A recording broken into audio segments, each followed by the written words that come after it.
Tila kinilig nga ng todo si Paulo Abilino nang makasama niyang kumanta sa entablado si Kim Chiu.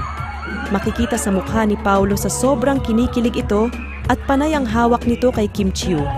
Sa isang kamakailang pagtatanghal sa Iloilo, tila napuno ng saya at kilig si Paulo Abilino nang makasama niyang kumanta sa entablado si Kim Chiu. Hindi may kakaila ang masiglang enerhiya sa paligid habang nagpe-perform ang dalawang kilalang personalidad.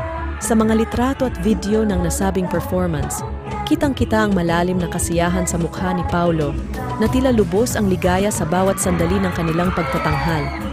Ang pagsasamahan ng dalawang artistang ito ay tila hindi lamang nagtatangi sa kanilang profesional na buhay, kundi naglalabas din ng kakaibang kilig na hindi nakakalampas sa mga manonood.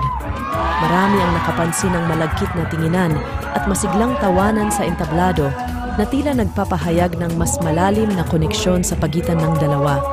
Ang pag-awit ng magkasamang ito ay hindi lamang naging isang entertainment number, kundi isang espesyal na sandali na iniisa-isa ng mga tagahanga. Sa pangkalahatan, naging tagumpay ang kanilang pagtatanghal, hindi lang dahil sa magandang boses at husay sa entablado, kundi pati na rin sa damdaming ipinaabot ng dalawang kilalang artista sa kanilang mga tagahanga.